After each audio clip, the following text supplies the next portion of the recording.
Olá, tudo bem? Deixa eu te fazer uma pergunta. Você é ansioso? Ou você se considera ansioso? Se sua resposta é sim, você se considera doente? Parece estranha essa pergunta, né? Mas saiba que 80 a 85% das pessoas respondem sim às duas perguntas. Consideram ansiosos e também se consideram doentes. Só que existe um problema aí. A ansiedade não é uma doença. Hoje no nosso consultório recebemos diversos pacientes, diversas pessoas que vêm procurar auxílio e dentre as suas queixas, a ansiedade está sempre incluída, ou quase sempre está incluída. É muito comum aquelas pessoas que chegam e dizem, eu tenho uma dor aqui, eu tenho uma dor ali, eu tenho essa e essa disfunção. E uma coisa, eu também sou ansioso. Quase todas as pessoas relatam dessa forma. Parece que a ansiedade ela é uma doença e hoje em dia parece que ela faz parte da vida de todos nós. Porém, precisamos entender um pouco como funciona o que é a ansiedade, né? Que na verdade não é uma doença. A ansiedade é um estado de hiperalerta que o nosso corpo está ou que permanece diante de situações normalmente de enfrentamento. Mas é importante lembrarmos que não é só situação de enfrentamento. Nós também ficamos ansiosos com situações agradáveis. Muito comum perceber isso nas nossas crianças, né? A ansiedade para chegar num determinado lugar, a ansiedade por um final de semana, a ansiedade por um passeio, né? O que é esse estado de hiperalerta? Na verdade, o nosso cérebro ele nos coloca nesse hiperalerta normalmente para nos proteger. Todos nós temos um chamado cérebro arcaico. Esse cérebro é um cérebro primitivo que é responsável por garantir a nossa sobrevivência ou a nossa integridade. Portanto, o que garante a nossa sobrevivência hoje em dia é nos preparar para situações que não conhecemos muito bem.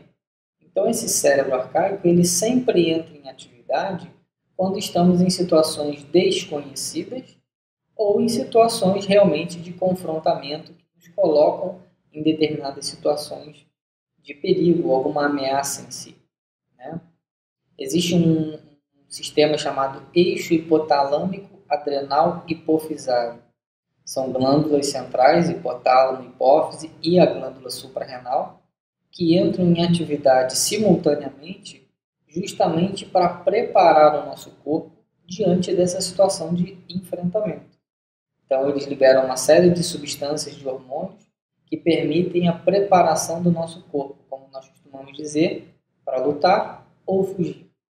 Se estamos numa situação de enfrentamento, temos essas duas opções, luta ou fuga. E esse sistema eixo hipotalâmico adrenal hipofisário nos prepara para essa luta ou fuga. Só repararmos o seguinte, se você está numa situação, se você está com uma dor ou sentindo um mal-estar e de repente passa por uma situação de perigo, essa dor, esse mal-estar, ele cessa imediatamente. Por que isso acontece? Porque esse eixo hipotalâmico adrenal hipofisário tem que garantir a sua sobrevivência. Naquele momento em que você vivencia aquele problema, a sua sobrevivência é prioridade, concorda? E aí, esse mal-estar ou essa dor que você estava sentindo, ela cessa imediatamente. Após passar esse perigo, aquele desconforto, aquele mal-estar pode retornar. Costumamos dar um exemplo muito claro. Se você está com uma baita de uma dor de barriga e passa por uma situação de perigo imediato na rua, né, você sofre uma ameaça de agressão, aquela dor de barriga ela some imediatamente, você nem lembra que tem dor de barriga. Porque esse sistema dá prioridade à sua integridade, à sua sobrevivência. Depois a dor de barriga vai ser resolvida. Então, a nossa ansiedade funciona assim. É o nosso corpo tentando nos proteger, nos preparar para situações de enfrentamento, de confrontamento. Porém, o que acontece é que muitas pessoas permanecem nesse estado de confrontamento, de ameaça à integridade. Nós já falamos sobre o funcionamento do cérebro emocional, do nosso inconsciente, nós já falamos sobre a nossa coerência. Portanto, que informações que esse inconsciente acessa que fica o tempo todo nessa informação de ameaça.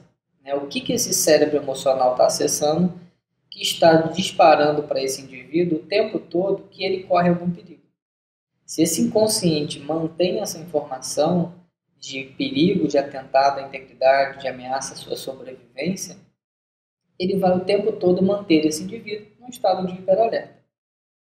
Então, esse estado de luta e fuga, muitas vezes ele é mantido porque o cérebro emocional continua percebendo algo como atentado à integridade ou ameaça à sobrevivência desse indivíduo.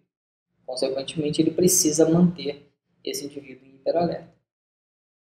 Não sou contra a parte medicamentosa, mas precisamos entender que alguns medicamentos eles não vão resolver o problema, eles vão atenuar a sensação que você tem ou o sintoma que você está. Então, se você está numa situação de enfrentamento, o medicamento ele não resolve o seu enfrentamento, mas ele atenua as reações que o seu corpo tem diante daquele enfrentamento. Será que é correto darmos um medicamento para alguém que está muito ansioso com uma situação de confrontamento? Numa fase emergencial, sim, né? Atenuar aquele sintoma, atenuar aquela reação. Porém, a médio e longo prazo, nós estamos simplesmente sedando alguém que está enfrentando ou tentando lutar com algo.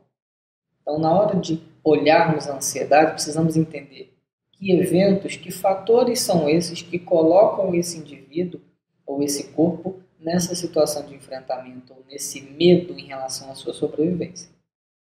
Por isso, já falamos em outras publicações. 95% das informações, das nossas reações, são fora da consciência.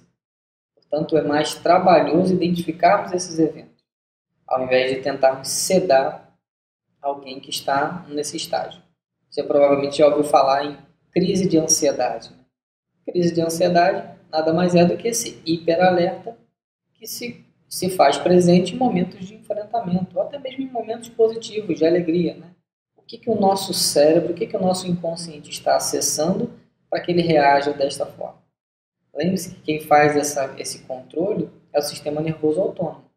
Nós temos o sistema nervoso simpático e o parasimpático. O estado de hiperalerta é determinado pelo sistema nervoso simpático, que é o nosso acelerador. Aumento da pressão arterial, aumento da frequência cardíaca, aumento da glicose, diminuição do tamanho das artérias, da luz das artérias, vasoconstricção. Tudo isso é controlado pelo simpático. Então, quando estamos no estado de hiperalerta, são esses os sintomas que nós vamos ter. É uma tentativa do nosso corpo de nos colocar preparado para lutar ou fugir. A maioria de nós tem o sistema nervoso simpático hiperestimulado e o parasimpático, que funciona como o nosso freio, está diminuído, que é justamente quem controla a fase de volta à calma, de relaxamento, de recomposição do nosso sistema. Então lembre-se, a ansiedade não é doença. É muito importante identificarmos fatores e eventos que disparam esse medo, esse atentado à nossa integridade, à nossa sobrevivência. Normalmente, costumamos dizer, eu sei exatamente o que me deixa ansioso. Sim, o evento nós conhecemos. Agora precisamos buscar identificar o que esse evento acessa no nosso inconsciente para que nós tenhamos aquela reação. Lembre-se, 95% é fora da consciência e o nosso cérebro ele tem diversos mecanismos para mudar a nossa percepção. Então, a sua polaridade no cérebro, o sexo, a posição na grade familiar, tudo isso determina a leitura, a percepção que você tem diante do evento. Por isso, a ansiedade não é genético e muito menos é uma doença. Pense sobre isso. Observe como você reage e por que o seu corpo reage